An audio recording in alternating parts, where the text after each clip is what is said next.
esta reunión, que vamos a grabar esta reunión, como cada uno de los seminarios que han sido grabados y los encontrarán en YouTube, ¿sí? En la página del Palacios, del profesorado Alfredo Palacios. Cuando comience la disertación, la compañera Laura va a comenzar y nosotros vamos a silenciar todos nuestros micrófonos. Si hay alguien que no está silenciado, lo vamos a silenciar desde el anfitrión. Les aviso esto, no lo tomen a mal si se les silencia, porque uno puede no darse cuenta y hay que silenciar. La anfitrionía la voy a seguir sosteniendo yo para que Laura trabaje más tranquila. Laura, tenés la palabra y Bien. bienvenida Valeria y todos aquellos que están en este espacio. Bueno, buenas tardes a todos. Bueno, muy contenta estoy de estar acá y de pertenecer al Palacios y que estén nuestros compañeros acá, ¿sí? Y gente que conocemos de todos los encuentros virtuales. Hoy para mí es un día muy especial porque mi amiga Valeria Mappelman, que es directora, documentalista, que forma parte de la red de investigadores, leo, porque nunca me acuerdo todos los nombres, red de investigadores de genocidio y política indígena en la Argentina, es una de las grandes sumas que tuve en mi vida en los últimos años, y se lo quiero decir públicamente, la adoro, además. Y bueno, a Valeria la conocí cuando estaba escribiendo Nuestras Voces en Movimiento, ¿te acordás? Para el libro que tenía que escribir para España, y a mí me interesó siempre mucho el tema que nos convoca para hoy, que es la masacre de Rincón Bomba, y había visto el documental maravilloso que Valeria dirigió y que hizo, sobre esa matanza de Rincón Bomba en el año 1947. En ese momento le hice una entrevista, porque mi interés era ver cómo había, los pongo en contexto, ¿sí? Siempre hago lo mismo yo para ponerlos en contexto de cómo la conocí y también de lo que me llevó a ella, ¿no? Con el tema de la oralidad.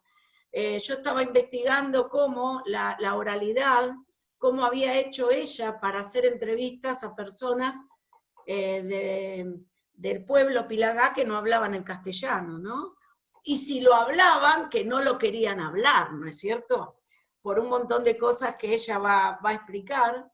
Y fue muy apasionante la entrevista que le hice en un bar, porque me sumergió a mí, me sumergí, digamos, a partir de escucharla, en esta idea, ¿no? de que aunque estemos trabajando con temas como por ejemplo ¿no? que a lo mejor no tienen nada que ver con los ancestros de Valeria, uno puede identificarse con esas historias, ¿no es cierto? En este caso voy a leer un fragmentito y la voy a dejar hablar a ella para que ustedes puedan preguntar.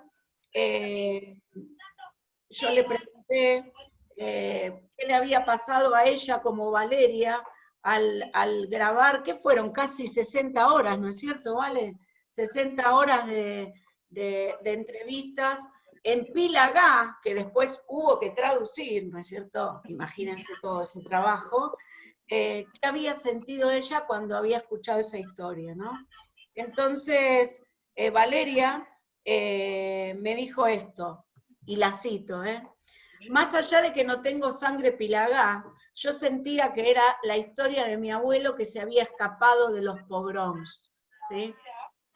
Sentía que estaba hablando con mi abuela. Cuando estaba en el monte y la gendarmería persiguiéndolos, era de alguna manera muy parecido a lo que me había contado mi abuela.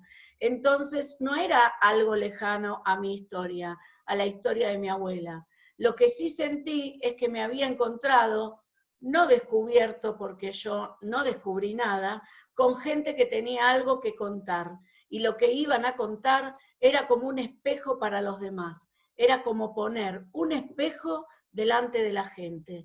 Y el que se mirara en ese espejo se iba a dar cuenta de que había cosas que no les habían dicho. Eso cito, ¿te acordás cuando me lo contaste? Porque bueno, esto pasa cuando uno trabaja con la oralidad, ¿no? Y es una de las ventajas más importantes, creo, y sobre todo en educación, que uno está hablando de hechos que pasaron en momentos tan alejados o no tanto, y que uno puede reconocer la misma violencia por parte del Estado, como Valeria va a contar, por parte del Estado, en este caso con los Pilagá, ¿sí? La misma violencia por parte de otros estados en otros momentos, con minorías, ¿no es cierto? Entonces, antes de pensar, vamos a pasar un videíto de 1 minuto para poner en tema, que es como un tráiler es como un tráiler de Octubre Pilagá, que es el documental que está subido a YouTube, así que todos los pueden ver en YouTube, está completo subido a YouTube, y bueno, y vamos a ver esto, cortito de 1 minuto, vamos a ver si me dicen, a ver, ¿lo ven? ¿Lo ven? Profe. Ah, listo, gracias, Mariel. Sí. Gracias, Natalia.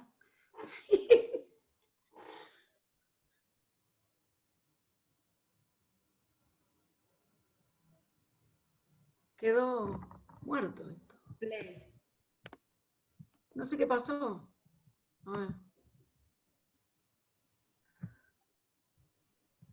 Ahora. Dale play abajo, ahí en el poder. ¿Acá? Abajo, abajo, en el medio, está el play. ¿Dónde hay? Lo que pasa es que... Ahora, pero lo que pasa es que, bueno. Ahí está. Ahí está. Gracias, mi amor. Tôi siết cái nó không có tao lại nữa.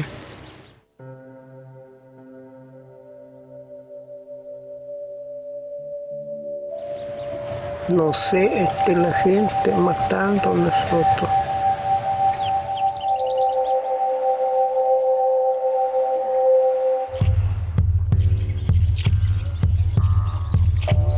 Había un algarrobo, un árbol grande. Ahí estaba una metedora. Hay unos cuantos fusiles para allá. Okumle.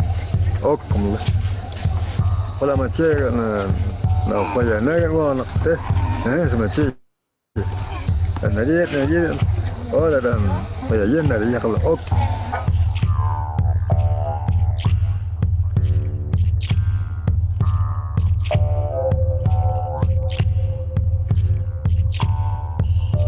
Kata 5 días uno lo da carbuok en el norte. En total tendríamos 450 personas que escapan. Igual en Argentina. Hadien tawo. Más vale con 1000 chocode. Hasta ahí.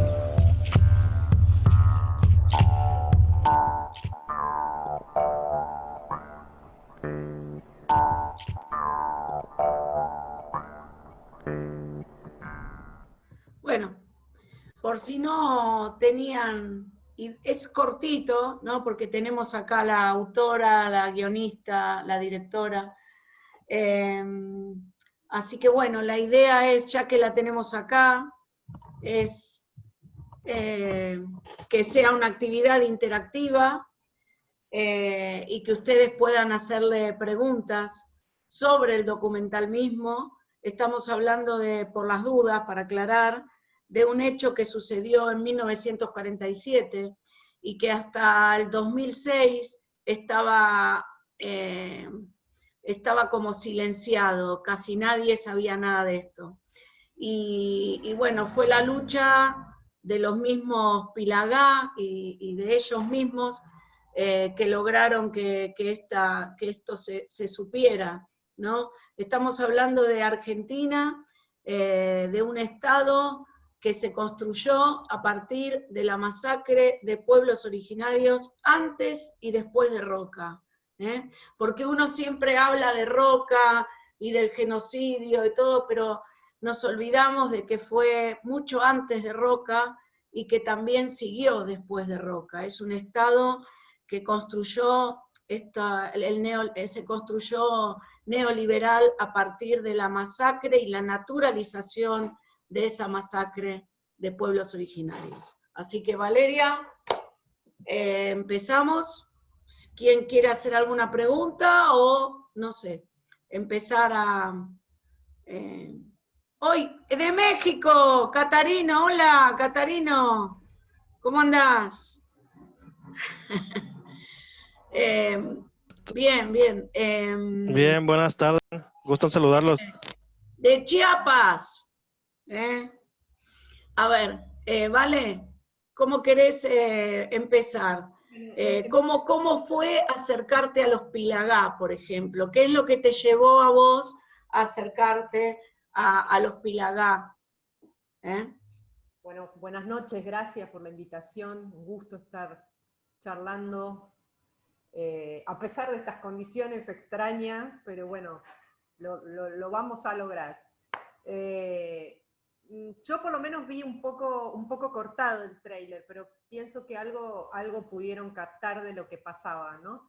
Yo empecé a trabajar con los abuelos y las abuelas que sobrevivieron a la masacre, que en esa época tenían entre 70 y 85 años, en el año 2006, y terminamos la película. Yo ahí en el chat les acabo de copiar todos los links a las dos películas que hicimos, una larga de 80 minutos y otra de 18 minutos.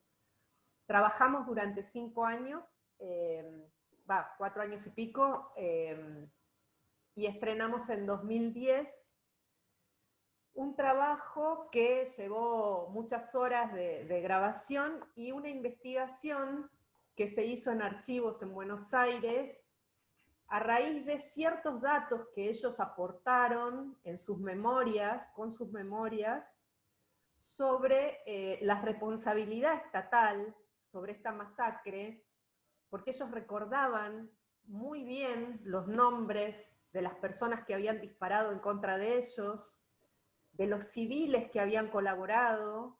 Eso estaba todo, digamos, guardado en la memoria de los sobrevivientes. No había trabajos de recopilación histórica de este caso, había sido silenciado durante muchos años, fue silenciado durante muchos años, pero los hijos y los nietos de los sobrevivientes, que ya, digamos, eran jóvenes y tenían, digamos, habían bebido de la experiencia que tuvimos acá en Argentina con los juicios de crímenes de lesa humanidad en relación a la última dictadura, habían aprendido mucho de eso, confiaban en la justicia, habían llevado a sus abuelos a pensar en la posibilidad de buscar justicia por lo que les había pasado, y en ese contexto fue que empezamos a trabajar recopilando en video los relatos de los ancianos.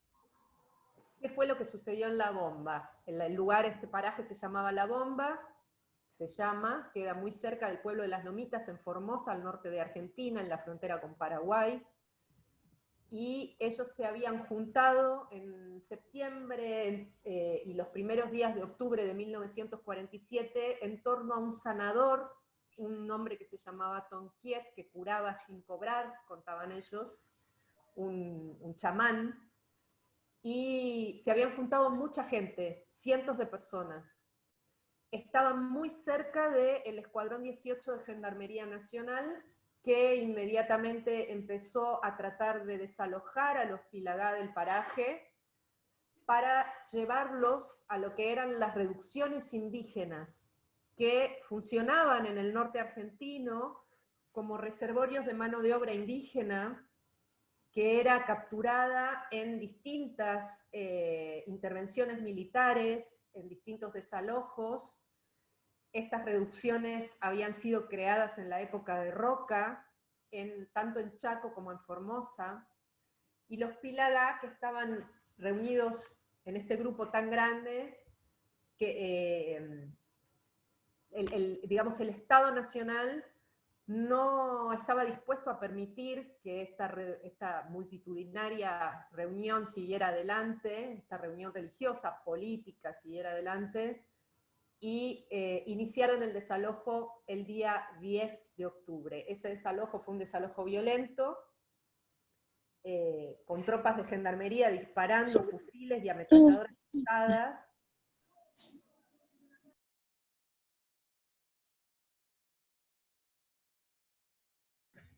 Estás muteada.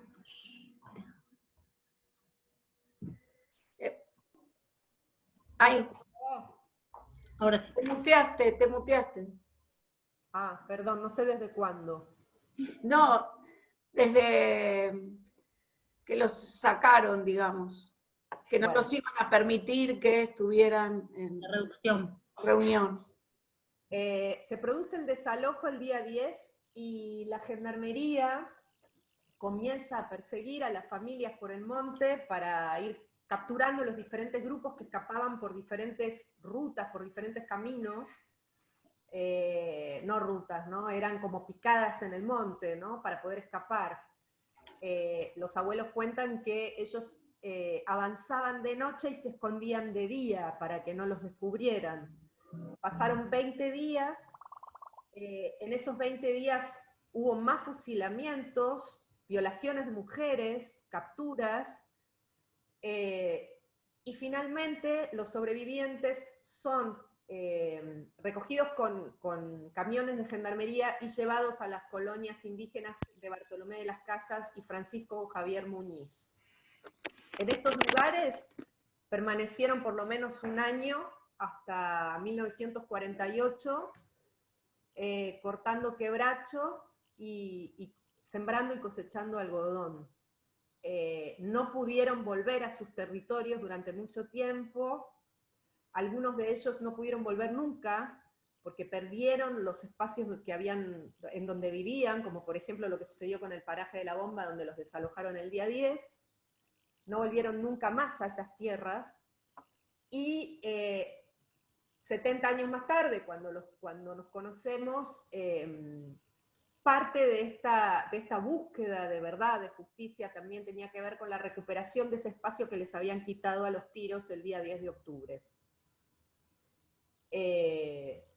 Bueno, el trabajo se hizo durante estos años, viajamos muchas veces para que ellos vieran lo que se estaba filmando, vieran los diferentes armados de la película hasta que quedó el armado final, y me dijeran a ver si estaban de acuerdo con lo que habíamos logrado armar y terminar, y si estaban de acuerdo con el subtitulado, ¿no? Porque, como contaba Laura, todo el material fue traducido 2 veces, por 2 personas distintas, y se subtituló toda la película. Entonces lo que nos interesaba también era saber si los abuelos estaban de acuerdo con el trabajo final, y si yo había entendido bien lo que ellos querían contar, porque en realidad la historia era una historia totalmente desconocida, y bueno, lo importante era que estuviéramos todos de acuerdo con el trabajo final, ¿no?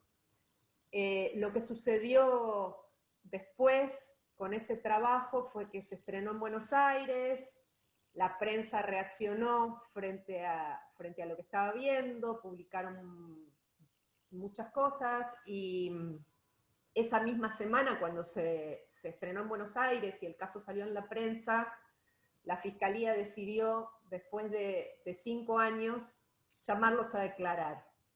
Hasta entonces la Fiscalía de Formosa había silenciado este proceso de visibilización, no había llamado a declarar a los sobrevivientes. Eso sucedió cuando el caso se hizo visible, ¿no?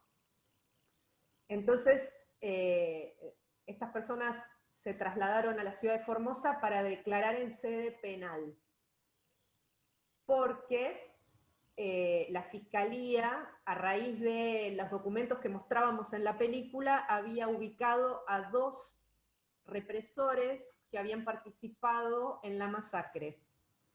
Uno se llamaba Santos Costa, era un ex gendarme y juez de la provincia de Formosa. Él fue el que logró que esta causa se fuera cajoneada durante 5 años, porque por sus contactos, ¿no?, en el Poder Judicial de Formosa había podido detener esta causa. Y un piloto de avión que se llamaba Carlos Smachetti, que finalmente se lo logró procesar por crímenes de lesa humanidad en el marco de un genocidio, pero murió sin condena, era un tipo de 94 años. Ambos murieron sin ser condenados y la causa penal se extinguió por eso. Hoy el caso está en un juzgado civil, en busca de un resarcimiento económico, en busca de que que el Estado argentino, digamos, pida disculpas por lo que hizo, reconozca la masacre, cosa que no se ha logrado hasta ahora, porque el Estado argentino la niega sistemáticamente, la niega en sede judicial, ¿no? El Estado argentino tiene abogados del Tesoro Nacional que niegan esta masacre y se niegan a pagar la indemnización a las víctimas, más allá de que en la sentencia de primera instancia, que yo puse el link acá en el chat, el fallo de primera instancia reconoce a la masacre de la bomba como crimen de lesa humanidad y como hecho imprescriptible. El Estado argentino, sin embargo, por lo menos hasta ahora conocemos, han pasado 2 abogados que están puestos por el Tesoro Nacional para oponerse a esta demanda, no pagar las indemnizaciones y negar sistemáticamente haber cometido el hecho, ¿no? Eso es lo que ha hecho el Estado argentino hasta ahora con este caso. Bueno, más allá de eso,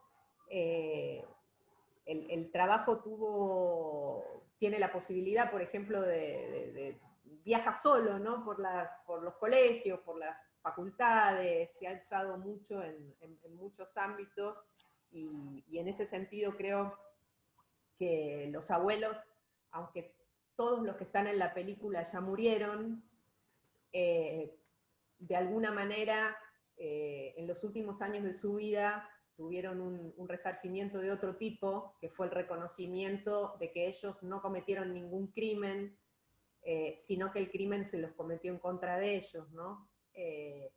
Porque lo que sigue, y eso es increíble, porque en las apelaciones estatales no solo se niega que el crimen sucedió, sino que se los acusa a ellos de haber atacado el escuadrón de gendarmería, ¿no?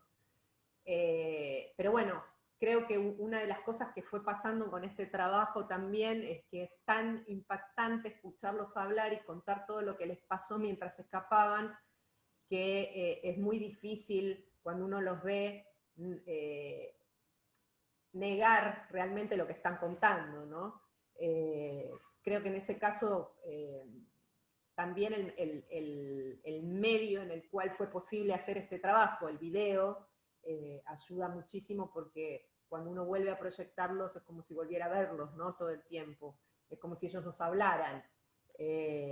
Así que bueno, en ese caso, más allá de que la justicia tarda demasiado y que los tiempos vitales no son tomados en cuenta, en casos tan importantes como este, tan complejos, pero tan importantes, ¿no?, de resolver y de resarcir, más allá de eso, creo que por lo menos en los últimos años de su vida pudieron demostrar que todo lo que contaban era cierto, ¿no? Y bueno, en ese sentido uno se siente bien, a pesar de que todavía la justicia no ha llegado en los tribunales, ¿no? Bueno, eso es un poco el viaje, todo este viaje de muchos años con los Pilagá, con la Federación Pilagá, estos 15 años de trabajo. Bueno, no sé si se me olvidó decir algo, vos, Laura, que conocés bien este... No, está perfecto, está perfecto. Me estaba acordando de... ¿Cómo? No, digo que quizás me faltaría agregar que por más que esto sucedió en 1947, este no es un hecho aislado, lógicamente, ¿no? Argentina está, digamos, el Estado argentino se crea a partir de un genocidio, que es de un proceso genocida, que tiene su punto más álgido en Patagonia y Pampa con la campaña de Roca, y después se continúa con la campaña de Victorica al Gran Chaco, que es una campaña muy poco estudiada, muy poco conocida, en 1884, pero que no termina, por lo menos hasta mediados del siglo XX, encontramos todos estos hechos, el de la masacre de Napalpí en 1924 durante la presidencia de Alvear, la masacre de Zapallar en 1933, que van demostrando que este proceso tiene una continuidad y llega por lo menos hasta 1947, que es el primer gobierno de Perón, pero donde sucede esta masacre tan grande, ¿no? que involucró a tanta gente, tanto territorio y tropas de gendarmería y aviones de fuerza aérea, etcétera, ¿no? Es decir, hay un proceso, ¿no? Y no podemos verlo como un hecho aislado que tiene que ver con un solo momento histórico. No. Yo me acordaba de la actividad que hicimos, ¿te acordás? En el Archivo Nacional de la Memoria. Etapa difícil, ¿no? Porque estaba Macri gobernando. Bueno, y se nos ocurre hacer una actividad y traemos a las hijas bueno, son las hijas, la Palomo es una, bueno, y me acuerdo una frase que ellas dijeron que me quedó grabada, que es, somos testigos, porque todos murieron, como vos decís, pero ellas dijeron, somos testigos porque somos hijos de los sobrevivientes. Y me quedó grabadísimo eso, porque es real, si ellas no estuvieran. Y te acordás que había sido un día de paro y qué sé yo, y que además como el tema tenía que ver con ¿qué? A ver, ¿qué era? Todavía. Había desaparecido Maldonado. Ah, Maldonado, claro, era eso, pues ya había desaparecido Maldonado, y además el otro tema era que se tocaba una época que la gran mayoría de los que trabajaban ahí no querían tocar, ¿no es cierto? Entonces, esas cosas que pasan, ¿no? Esas cosas que no tienen nada que ver con, o sea, no importa qué gobierno esté o quién, o bajo qué gobierno haya pasado esto, ¿no? El tema es seguir recordándolo y seguir escuchando a esas chicas. El video que les puse ahí, el link, es toda la grabación de esa actividad, donde ellas cuentan cómo las madres le contaban las violaciones y todo eso. Bueno, a ver, ¿empezamos con las preguntas? ¿O alguno que quiera? Yo tengo, pero prefiero que pregunten ustedes. Yo mientras busco un libro que les voy a pegar acá, que acabamos de sacar en PDF, que se llama Historia de la Argentina. A 10 años. Y es descarga gratuita. Historia de la crueldad argentina. ¿No es cierto? Ahora se los pego acá, porque hay un capítulo que habla justamente de la masacre de la bomba y la relación que tuvo la masacre con las reducciones indígenas. Exacto, sí. Sí. Bueno, el Malón de la Paz, bueno, un montón de cosas. O sea, nosotros hablamos de Roca, digamos, que tuvo el ejército y todo para hacerlo, y el dinero y todo para poder terminar con eso, pero empezó desde Pueyrredón, ¿no? Cuando se empieza a extender la frontera, ¿no? Pueyrredón, después Rosas, después... O sea, no se puede ver esto si no se ve dentro de un proceso, ¿no? después más actualmente la megaminería, la Benetton, Tinelli, o sea, ahí podemos nombrar un montón, ¿no? Los muertos Cuom, 2 chicos, uno familiar de un líder, de un cacique, Díaz, en el 2012, 2013, por ahí. O sea, no se puede negar, y hablando de la banalización y de la naturalización del mal, no se puede negar que nuestro Estado se construyó así, ¿no? Bueno, a ver, ¿quién quiere hacer una pregunta? O sea, si quieren largo, para que se animen, porque ya sé cómo es el tema. Valeria, ¿te fue fácil que quieran contarte la gente esto? ¿Los sobrevivientes? Tuve suerte porque habían decidido hablar antes de que yo llegue, porque tenían, digamos, sus hijos, sus nietos, habían ayudado a que perdieran el miedo, que pensaran en la posibilidad de buscar justicia por esto. Entonces, también de alguna manera eso impulsó mucho el trabajo para poder terminarlo, más allá de que tardé muchos años, porque era un trabajo dependiente y que demoró mucho tiempo en la investigación, pero, digamos, los impulsores fueron ellos porque ellos querían ese material para poder conservar las memorias que estaban relatando, ¿no? Ellos realmente estaban muy seguros de lo que estaban haciendo, y bueno, una de las, creo yo, de las cosas más lindas fue decir, bueno, a ver, tenemos la cámara, y la cámara es una herramienta para que ustedes la usen para conservar los testimonios, y entonces eso de alguna manera fue llevando el trabajo adelante, ¿no? Por supuesto que hubo gente que prefirió no hablar, ¿no? Fue la época en que desapareció Julio López también. Claro. Entonces, por ejemplo, me acuerdo perfecto uno de los abuelos que dijo, yo no quiero desaparecer como el albañil, ¿no? Eso lo estábamos viendo en televisión en ese momento, cuando Checolás señala a Julio López y lo hace desaparecer, ¿no? Y por las cámaras, o sea, por las cámaras del juzgado. Entonces,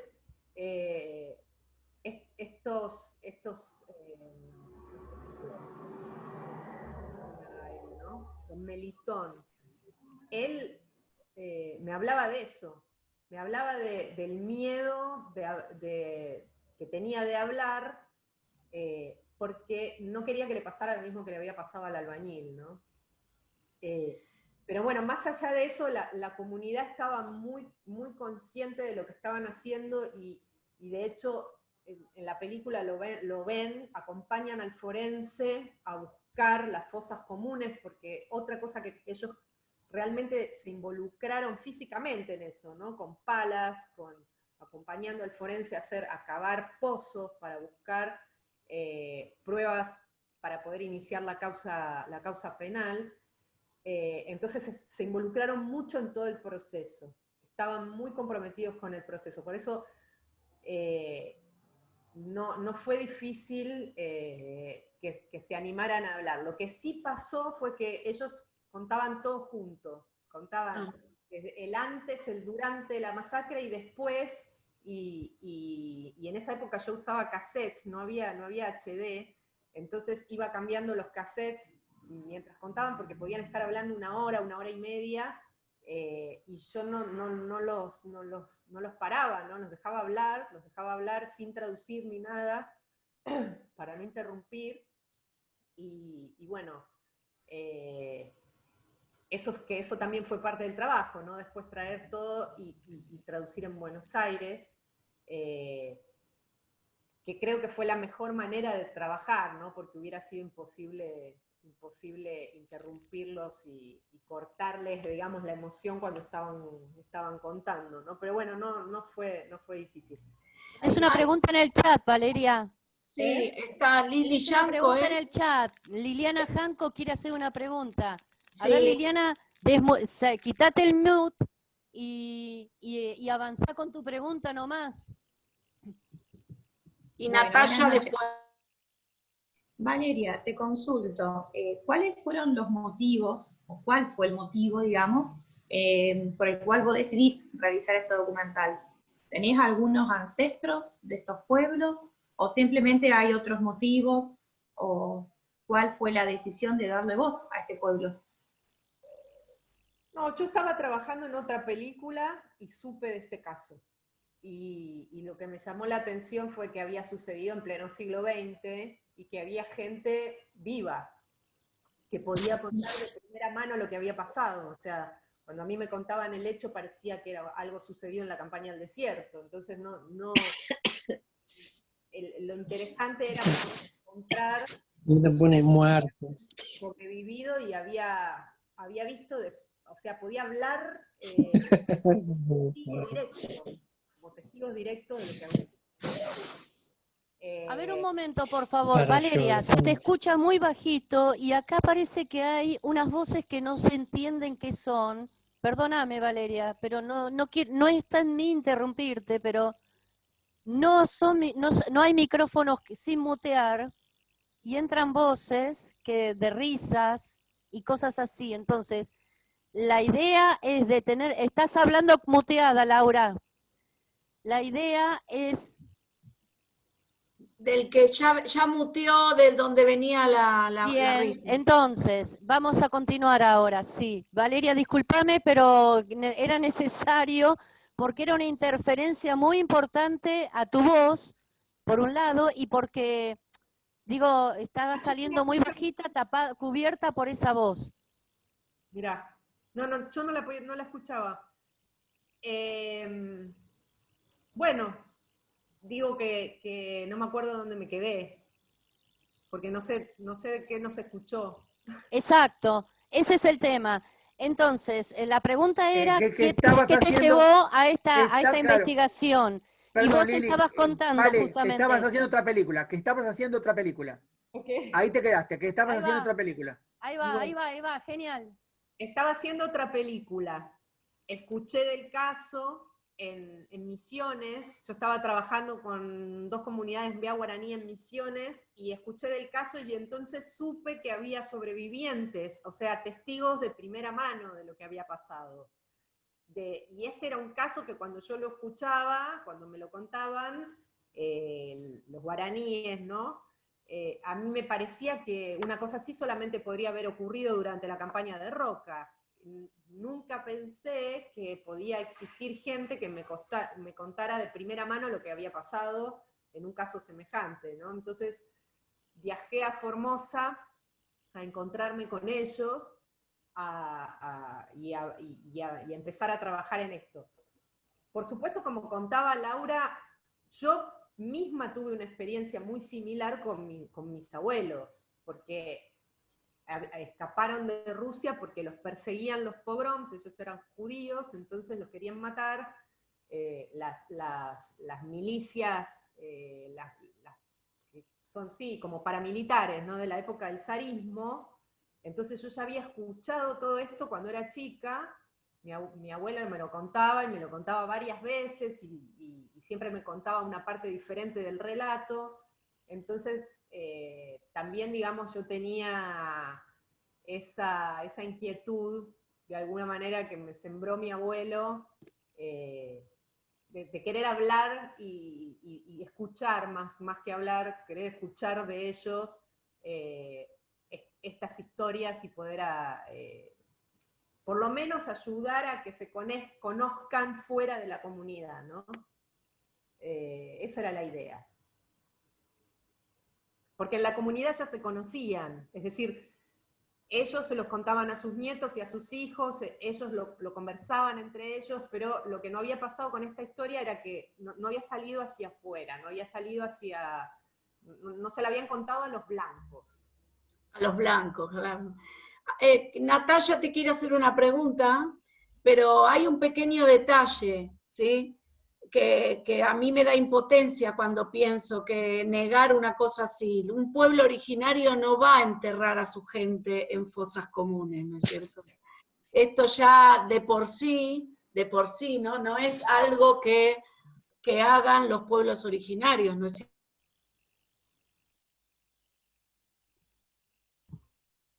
Bueno, me mutearon. No, yo te estoy escuchando. Ah, No estás no. muteada. Ah, me apareció, está muteada por el operador. No, no, no, para nada, al contrario. Bueno, bueno, escuchaste, un pueblo originario no va a hacer eso, no va a enterrar a la gente en fosas comunes, ¿no es cierto? Para nada. Bueno, por eso, pero lo que se decía al principio era que habían sido ellos, ¿no? Sí. Claro, lo que sucedió fue que, a ver, durante la masacre de la bomba, esto sucede contra personas que no están documentadas, contra personas que no existían censos, ¿no? Bueno, hay toda una serie de complicaciones para, por ejemplo, pensar en cuántas personas desaparecieron o cuántas personas murieron, es muy difícil de saberlo. Lo que sí sabíamos es que en algún lugar había restos humanos. En algún lugar del monte tenían que estar. Entonces se encontraron 3 fosas comunes. 2 en el lugar donde se inició la masacre, cerca de Las Lomitas, en el centro de Formosa. Una de ellas tenía o sea, había sido quemada porque los restos habían sido quemados, entonces lo que se encontró fue ceniza, carbonilla, algunos restos de cosas que, como cosas de vidrio y balas que no se quemaban, pero lo demás estaba carbonizado.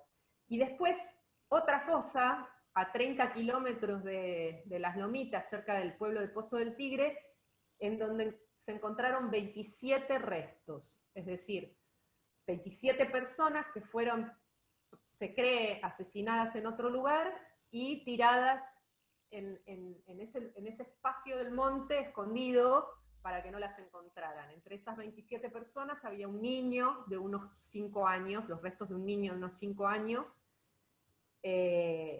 con lo cual también el juez en primera instancia, por eso pegué por ahí el fallo de primera instancia, pues es muy interesante para leerlo, ¿no? Cómo a raíz de lo que de la investigación y de las cosas de las fosas y de los objetos que se hallaron, él puede probar, por ejemplo, que estos son crímenes de lesa humanidad, ¿no? Y que no fue un ataque, por ejemplo, si en una fosa común hay un niño, quiere decir que no se trataba de un niño, ahí no se trataba.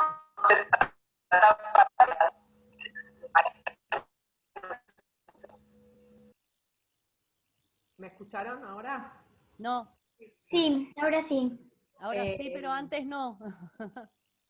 Es decir, cuando se encuentra una fosa común donde hay restos de un niño, queda probado que no se trataba solamente de, por ejemplo, de guerreros disparando contra la gendarmería, que es lo que la gendarmería dijo, sino que había niños y había mujeres, y bueno, eso se pudo probar con el hallazgo de esa fosa. Bien. Perfecto. Natalia te quiere preguntar algo. Natalia. Bueno, primero te quería agradecer por estar acá y por dejarme preguntarte. Y la otra cosa que te quería preguntar era si vos entendías lo que te decían en su lengua y si vos relacionabas alguna palabra en el español y si tuviste que buscar algún traductor para que te traduzca. Bueno, mirá, no entendía lo que me estaban diciendo completamente cuando yo estaba filmando. Ellos hablaban y yo decidí no interrumpirlos para no molestarlos. Entonces, no usé traductor. Las traducciones yo las hice después. Y la historia se empezó a reconstruir a través de las traducciones, que las hice un mes más tarde. Entonces, para hacer las traducciones viajaron a Buenos Aires 2 personas, primero una, después otra. Primero hicimos toda la traducción con una persona y después otra vez toda la traducción con la otra persona para asegurarnos de no estar equivocándonos. Así que bueno, algunas palabras yo captaba, porque a veces mezclaban algunas palabras en castellano. Por ejemplo, matanza o gendarme aparecían dentro de las frases, quizás aparecían en castellano, ese tipo de palabras, ¿no? Pero bueno, lo demás no lo entendía bien. Lo que Vale. sí también era lo que les provocaba dolor, porque Claro. se quebraban y lloraban muchas veces, ¿no? Eso también estaba claro. Antes de que pide la palabra Catarino, Natalia, ¿vos sabés por qué? ¿Te acordás cuando vimos el video de los mixtecos? ¿De los de Tijuana? Sí. Ellos no tienen la misma forma de ver el tiempo, entonces aparece 1947, gendarme, un montón de palabras que ellos no tenían en su vocabulario y las dicen en castellano. Igual que lo que vimos la otra vez, ¿te acordás? Sí, sí. No puedo evitar ser docente, pero bueno, estuvimos trabajando con un video con ella y salía esto que vos estás diciendo. Catarino, desde México, a ver, vamos, Cata. Sí, buenas noches, Valeria. Gracias por tu conferencia. Quiero hacer dos preguntas. La primera sería si ellos, ¿qué mecanismo utilizan para buscar a sus desaparecidos, digamos?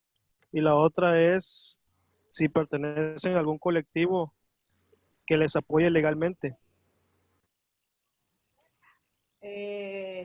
Hola Catarino, ¿cómo te va? Interesantes esas preguntas. Durante el proceso de la obtención de pruebas para el juicio, estaba trabajando un forense, un equipo de investigación forense, con un forense que tenía 2 asistentes, y lo que hicimos fue cruzar la información que yo había relevado con los videos y lo que el forense empezó a preguntarle a los que no eran indígenas, porque ese cruce de información, imagínate que los Pilagá corrían, escapaban, pero los que estaban detrás y veían lo que estaba pasando digamos, del lado de los represores, eran los criollos, que nosotros decimos acá, ¿no? Los no indígenas, ¿no? Y los que vivían en el lugar, viven en el lugar, pero no estaban escapando. Ese cruce de información hizo que pudiéramos llegar a las fosas comunes. Y de esa forma ellos por lo menos ubicaron 3. En lo que ellos pudieron seguir adelante con este juicio, porque conforman una federación. Es la Federación de Comunidades Pilagá, que reúne 20 comunidades y con muy pocos recursos, buscando a través de ONGs y contactos un poco de dinero para poder enviar cartas documento, para poder pagar pasajes a los abogados, ese tipo esa es la forma que tienen para poder seguir adelante con esto. ¿Por qué? Porque este caso ocurrió en un momento que está fuera de lo que son las leyes de resarcimiento en Argentina. En Argentina las leyes de resarcimiento en casos de derechos humanos solamente tienen que ver con un periodo que va desde el año 76 al 83, cuando sucede la última dictadura militar. Todo lo que pasó antes no tiene ningún tipo de apoyo institucional por parte del Estado. Entonces, no existe financiamiento, la Procuraduría de Crímenes de Lesa Humanidad no tiene competencia temporal para trabajar con ellos, y por eso es tan complicado llevar adelante un caso como este. Yo creo que los buenos resultados que se han obtenido en esta causa tienen que ver con que los abuelos estaban vivos en ese momento, que pudieron hablar y que pudieron de alguna manera impulsar esta causa. Porque por parte del Estado Nacional no recibieron apoyo.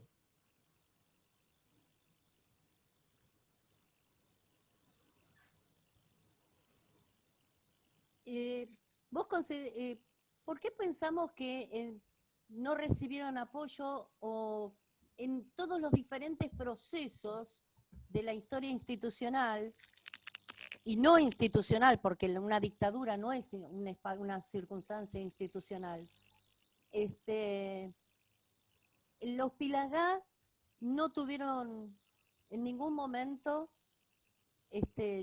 un acercamiento o no tuvieron visibilidad, por ejemplo. O sea, esta invisibilidad de la que hablamos tanto con el concepto de la banalización del mal. Porque a mí me pasa esto cuando veo este relato, y con tantos relatos sí en este punto, que es, ¿a dónde se estanca esto? Porque si pensamos en que fue en 1947, por ejemplo, ¿no? Que fue en un gobierno que era el peronismo, que era Perón, el presidente. Sí. Pero luego Perón es restringido durante 18 años y no tiene visibilidad y es penado aquel que nombra solo su nombre. Digo, esta restricción, este entuerto que se genera en este periodo y en este concepto de lo bueno y lo malo, ¿en dónde se arma todo esto ante lo cual digo, ¿a qué estado nos estamos enfrentando desde este lugar? ¿Se entiende la pregunta, Valeria? No. Sí. ¿O es muy retórica? No, es la complejidad del caso. El caso es un caso complejo justamente porque sucede en esa época. Pero además es un caso complejo porque involucra a pueblos indígenas. Y en nuestro país la justicia es racista, el Estado es racista, y ahí tenemos un segundo problema muy difícil de abordar. No hay el mismo tipo de justicia para todos. La verdad y la justicia, a través de toda una serie de legislación, de procedimientos que puedan ayudar, digamos, en la búsqueda de justicia y verdad, está discriminando en este caso. No es para todos igual. Es decir, el acceso a la justicia para los pueblos originarios es muy complejo. Primero porque tienen problemas económicos, graves problemas económicos, es decir, después porque no han tenido o no tienen acceso, por ejemplo, a la educación superior, ¿no? Si uno pudiera pensar por qué los movimientos de derechos humanos han podido trabajar de forma tan apasionada y de forma tan positiva y con los logros que consiguieron en el caso de las investigaciones por ejemplo, por los abusos, por las violaciones a derechos humanos durante la última dictadura militar. Bueno, hay mucha gente que accedió a las universidades, hay sociólogos, hay psicólogos, hay historiadores, hay antropólogos, hay periodistas, ¿no? Trabajando en esos temas. Cuando uno mira a las comunidades apenas llegan a terminar la escuela primaria, ¿no? No acceden a la educación superior, no acceden a los medios de comunicación. Hay un montón de cosas a las que no tienen acceso por justamente todo este proceso genocida que se llevó adelante en la Argentina, que no solamente tienen que ver con la desterritorialización, con quedarse con sus tierras, ¿no? Sino también con la explotación laboral, ¿no? Con el encierro durante años en reducciones. Las reducciones funcionaron de 1880 a 1960.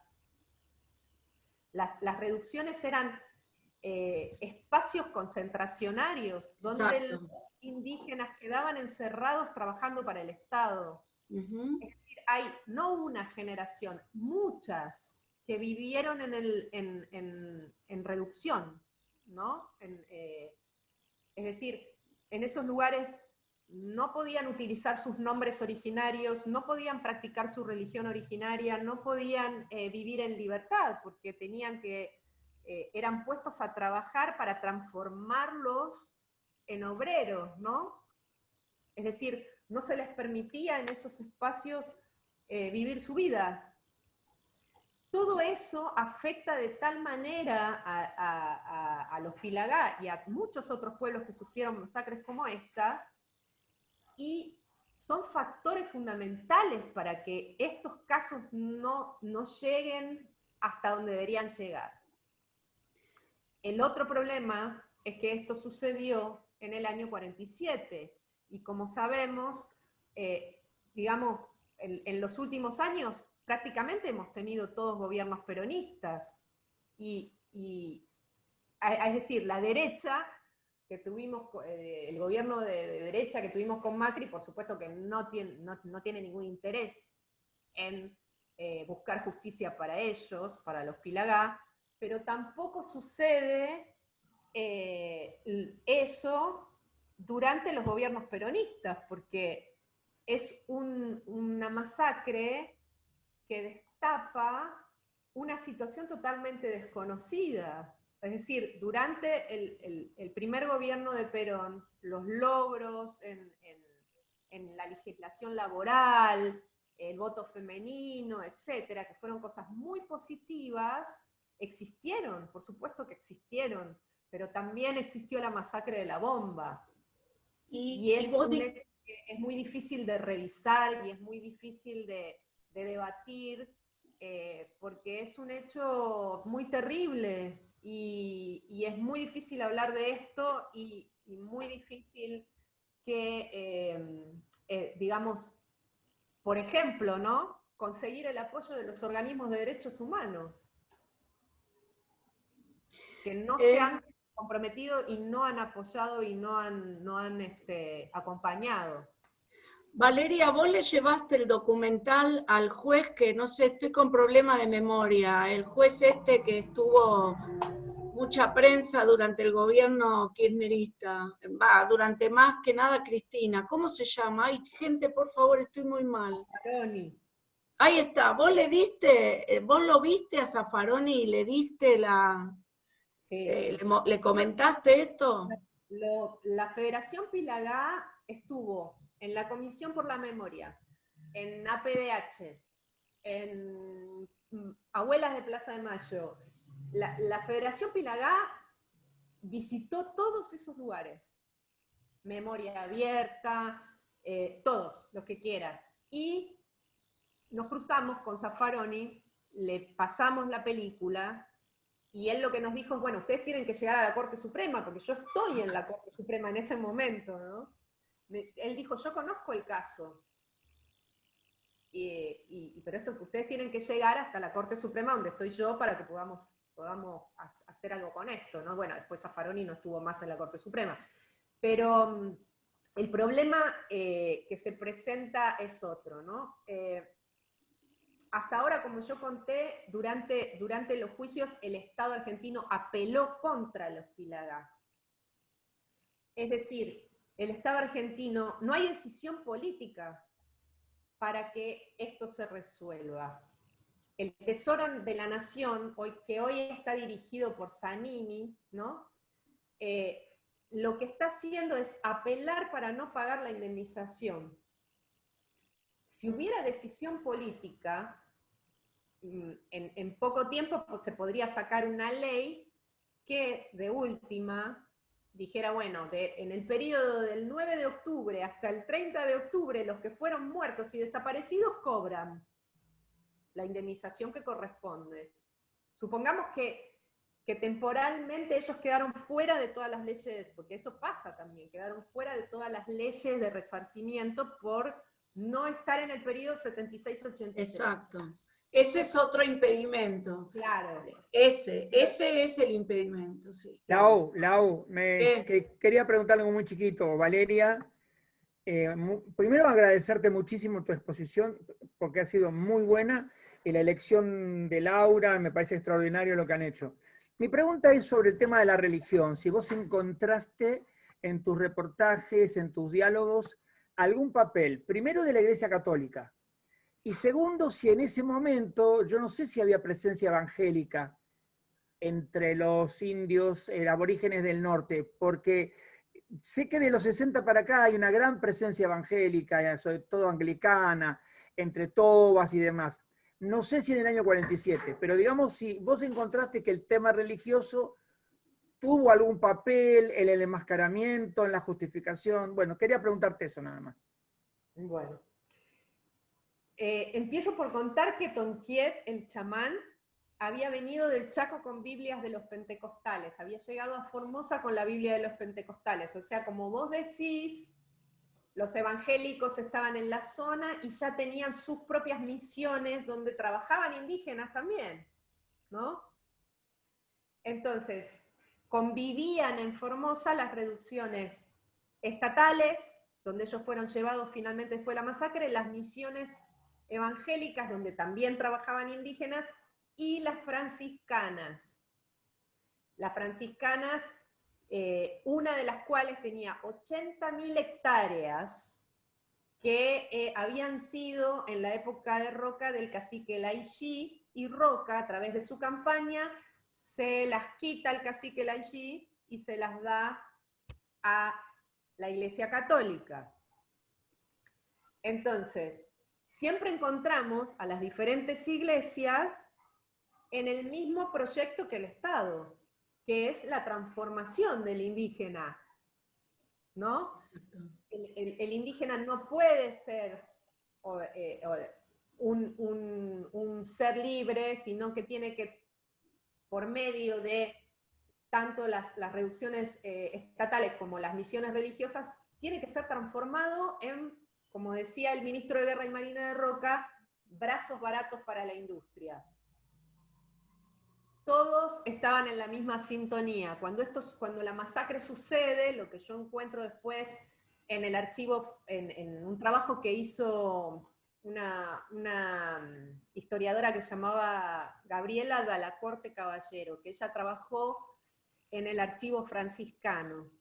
Y hay una carta de un franciscano más o menos el día 20 de octubre, en donde le escribe a otro franciscano y le dice,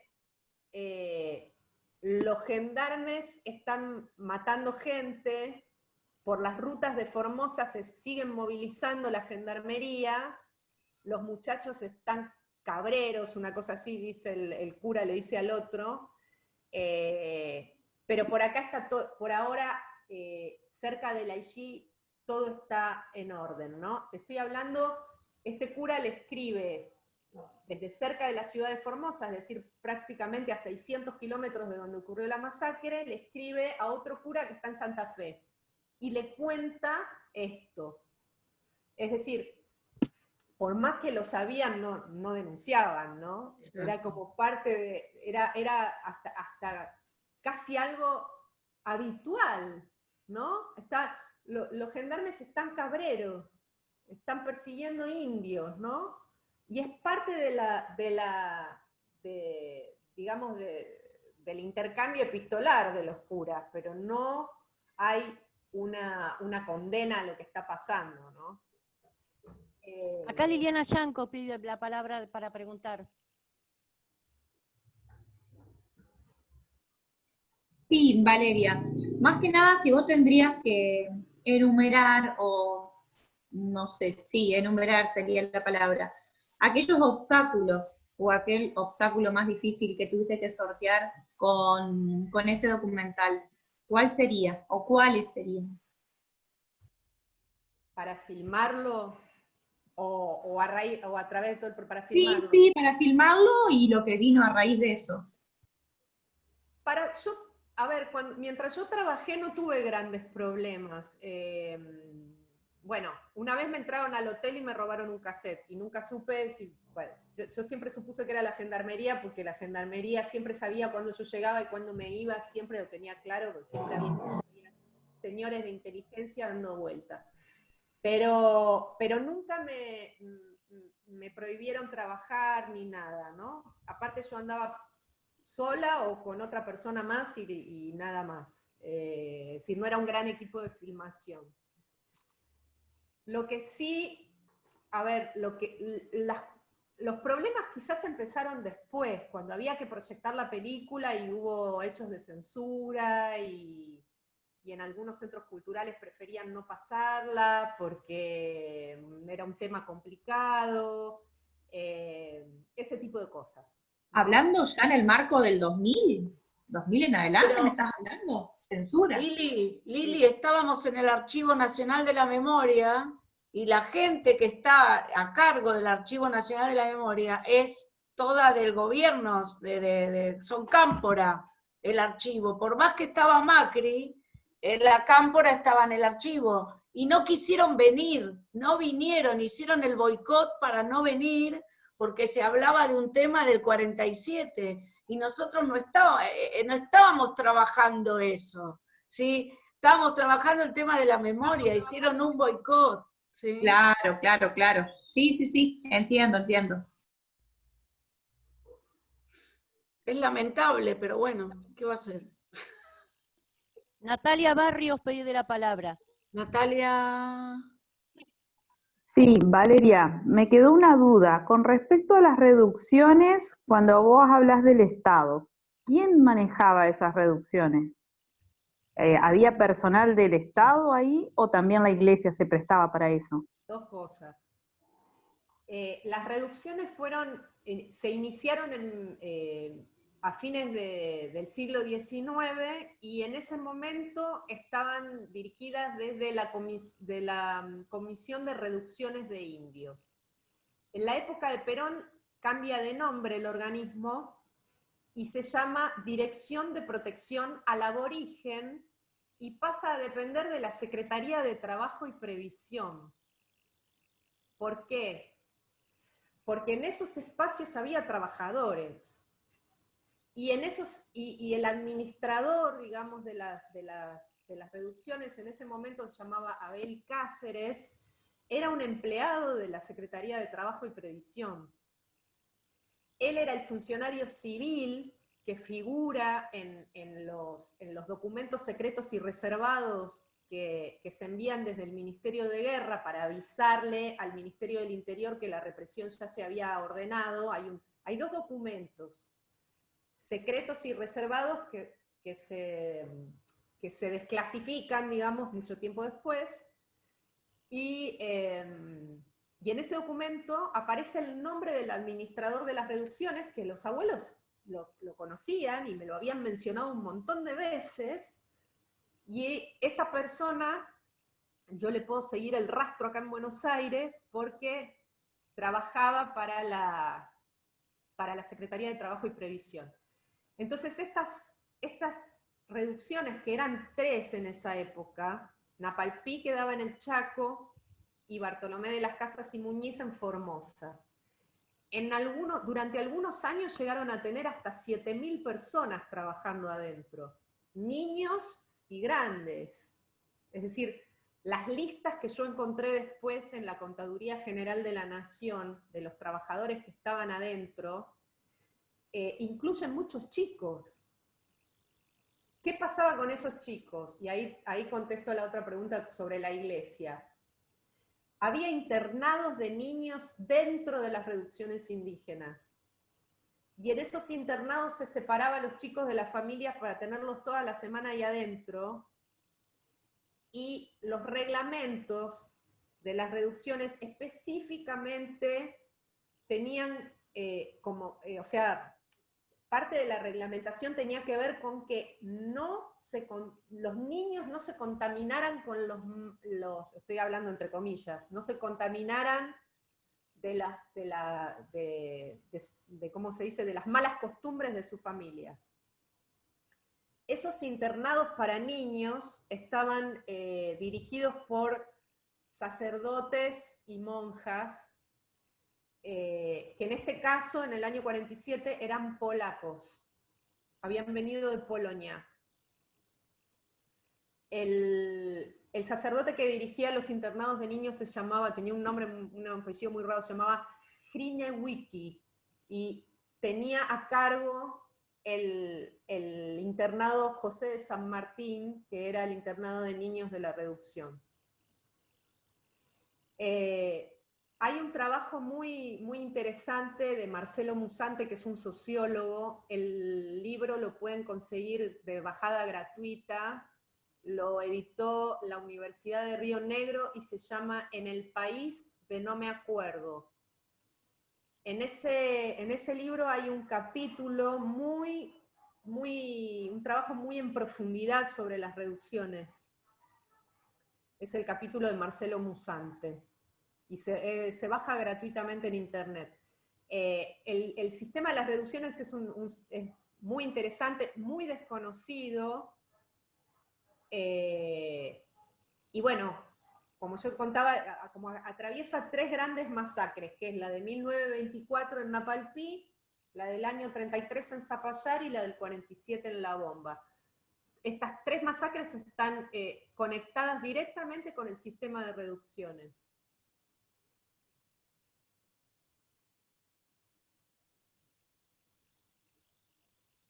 A ver si puedo hablar. Hola, sí. ¿Qué tal? No, me gustaría, gracias Valeria, sí, por estar, por el espacio, por tus investigaciones.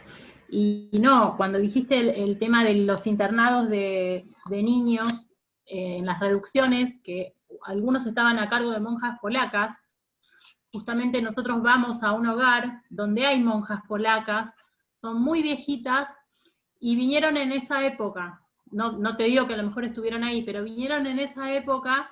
Hay 2 que ya fallecieron y quedan 2 más que son viejitas, están acá en un hogar de Lanús, a cargo de nenas que están judicializadas. La verdad que, nada, nunca se me hubiese ocurrido, a lo mejor por ahí se puede preguntar, o fue que... Pasale el dato, o yo te paso el teléfono con Laura, porque yo, a ver, igual esas las que estuvieron en el internado, algunos de los nombres yo los tengo, no sé si viven porque eran grandes ya en esa época. Creo. Estas señoras son grandes. Sale el nombre de la congregación polaca, pero ya me va a salir. Pero era una congregación que trabajaba además, no solo dentro de las reducciones, sino que eran capellanes de la gendarmería. O sea, todo estaba conectado. Me quedé helada, mirá. Todo estaba conectado. Bueno. Van siendo las 10 de la noche. No sé si alguien quiere preguntar algo más. De lo contrario, un inmenso agradecimiento a Laura y a Valeria. La verdad que ha sido una reunión extraordinaria. Nos hace sentir tanto a Lili como a mí muy orgullosos de este seminario, porque cada clase de reunión realmente es como una cala en el tema que nos convocó, la banalización del mal y lo invisible en la historia. Y bueno, lo de hoy fue riquísimo en esa dirección, así que no sé si... Yo quiero decir algo, todo lo que contó hoy Valeria y muchas cosas que a veces no queremos investigar o no queremos hablar porque la hizo tal gobierno, tal otro, hace que también invisibilicemos a esa gente. Totalmente de acuerdo. No analizar, o que algo pasó en el 47, o como yo descubrí cuando trabajé en el Archivo Nacional de la Memoria, que me mandaban a la mierda todos, que el archivo no lo podés consultar. No es hablar mal del lugar, es luchar justamente por los derechos humanos. O sea, creo que el Estado hizo mucho, pero nosotros tenemos que hacer más todavía. Yo creo que no discutir temas que tienen que ver con un gobierno o con otro, o lo que sea, me parece que hace muy mal sometemos otra vez, los invisibilizamos otra vez a los pueblos originarios. Los derechos humanos no tienen que tener partidos políticos, no tienen que tener partido político. Es inadmisible que tenga partido político los derechos humanos. Y si yo en la UNTREF quise investigar lo que pasaba en 1975 y el rector me dijo, no tocás 1975. Eso no puede pasar en una universidad. ¿sí? Porque los derechos humanos no pueden tener. Es lo único que quería decir. Te admiro profundamente, Valeria, te quiero un montón, y creo que lo que vos hacés y seguís haciendo y seguís luchando va a ayudar a que esto alguna vez se entienda. Los historiadores no podemos seguir teniendo esta cosa de esto no lo digo, esto lo digo, no. Tenemos que comprometernos con la realidad con la que formamos parte, si no, no va. Es mi pensamiento y es como yo construyo hace años, ¿no? Valeria me conoce y sabe. Siguiendo la palabra del viejo Sócrates, ir allí a donde la razón me lleve. Totalmente de acuerdo con lo que dijiste, Laura. Bueno, simplemente invitarlos para las próximas reuniones. El próximo miércoles, repetimos lo que dijimos al principio, va a estar Alejandra González, que va a hablar sobre Simone Weil y Hannah Arendt, lo visible y lo invisible en la vida histórica, y el miércoles subsiguiente va a estar Alicia Torcoletti, que es una colega nuestra del profesorado, cartografías decimonónicas oficiales, la construcción de un territorio imaginado. Están todos invitados, y además de estar ustedes invitados, pueden hacer extensiva la invitación a todos aquellos que crean que les pueden interesar estos temas. Así que muchas gracias a todos. No sé si querés cerrar, estamos ya 10:03. No, solo quería decirle a Valeria que esto lo está grabando Lili, ¿no?